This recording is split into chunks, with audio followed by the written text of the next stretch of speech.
असं म्हटलं जातं की माणसाच्या आयुष्यात प्रत्येक गोष्ट सुटते. माणसाच्या आयुष्यातील प्रत्येक गोष्ट ही जाण्यासाठीच आलेली असते, पण माणसाचा मोह मात्र त्या गोष्टीतून कधीही सुटत नसतो. अशीच एक कहाणी मी तुम्हाला आज सांगणार आहे. मित्रांनो, टॉक्स विथ शीतल मध्ये सगळ्यांचे मनापासून स्वागत. मित्रांनो, आपण आयुष्यात इतक्या गोष्टी खरेदी करतो आणि त्यांना जपतो, परंतु तुम्हाला माहिती आहे का, त्या गोष्टी टेम्पररी आपल्या आयुष्यात आलेल्या असतात आणि त्या कधी ना कधी जाणार असतात. एक व्यापारी खूप वर्षांपासून व्यापार करत असतो आणि तो व्यापारानिमित्त कायम इकडे तिकडे फिरत असतो. त्याची घरी एक फॅमिली असते, 2 मुलं असतात. एक दिवस व्यापारी व्यापार करून परदेशातून घरी परत येतो आणि घरी आल्यानंतर बघतो तर काय, त्याच्या घराला आग लागलेली असते. त्याने तो बंगला खूप कोट्यावधी रुपये खर्च करून बांधलेला असतो आणि त्याच्यामध्ये अतिशय जीव असतो. आणि तो जेव्हा घरी येतो तेव्हा तो बंगला जळत असतो. हे बघून त्याला खूप शॉक बसतो आणि तो रडायला लागतो, जोर जोरात आक्रोश करू लागतो की इतक्या मेहनतीने हा बंगला बांधलाय आणि हा आज माझ्या समोर जळतोय, यापेक्षा माझं दुर्दैव काय, असं म्हणून तो व्यापारी डोकं आपटू लागतो आणि जोर जोरात रडू लागतो. तितक्यातच त्याचा मुलगा, त्याची बायको तिथे येते. त्याचा मुलगा त्याला म्हणतो की पप्पा, रडू नका, हा बंगला तर आम्ही काही दिवसांपूर्वीच विकला आहे, त्यामुळे आता आपल्याला याचं टेन्शन घेण्याची गरज नाही.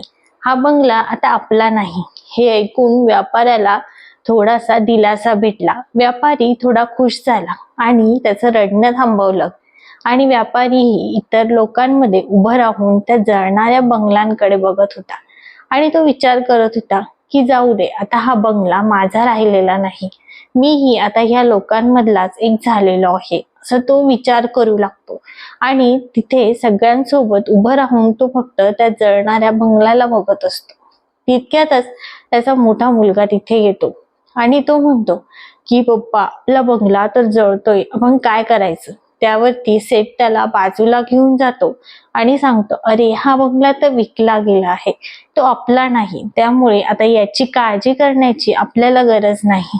त्यावरती तो मोठा मुलगा त्या सेठला म्हणतो की सेठ, हा बंगला जरी विकला गेला असला तरी अजून त्याचे पैसे आपल्या हातात आलेले नाही. तो बंगला पूर्णपणे दुसरीच्या मालकीचा नाही, तो अजूनही आपलाच आहे. त्यावरती तो सेठ पुन्हा डोक्याला हात लावतो आणि रडायला लागतो. यावरून आपल्याला 2 परिस्थिती लक्षात येतात की जी गोष्ट जोपर्यंत आपल्या हातात असते किंवा जी गोष्ट आपली असते तोपर्यंत आपण तिचं खूप दुःख करत असतो, आणि जेव्हा ती गोष्ट दुसऱ्यांच्या हातात जाते तेव्हा आपल्याला त्या गोष्टीची किंमत मात्र शून्य असते. आयुष्यातही तसंच असतं की बऱ्याच गोष्टी ह्या टेम्पररी असतात, परंतु आपण त्या गोष्टी जाण्याचं दुःख हे इतकं करतो की ज्या गोष्टी कधी जाण्यासाठी आल्याच नाहीये असं समजून आपण त्या गोष्टींना इतका जीव लावतो. मित्रांनो, जोपर्यंत आपण टेम्पररी गोष्टींच्या मागे आपलं सुख शोधत असतो तोपर्यंत आपण कायम दुःखी असतो. ज्या वेळेस त्या गोष्टी आपल्याकडे असतात तोपर्यंत आपण खूप आनंदी असतो, आणि ज्या वेळेस त्या गोष्टी आपल्या हातातून जातात त्यावेळेस आपण खूप दुःखीही होतो. त्यामुळे आयुष्यात एक गोष्ट कायम लक्षात ठेवा, परिस्थिती कुठलीही असू दे, आपला आनंद, आपली मनस्थिती ही प्रत्येक परिस्थितीमध्ये सारखीच असली पाहिजे. कारण की आज दुःख आहे तर उद्या सुख हे नक्की असणार आहे.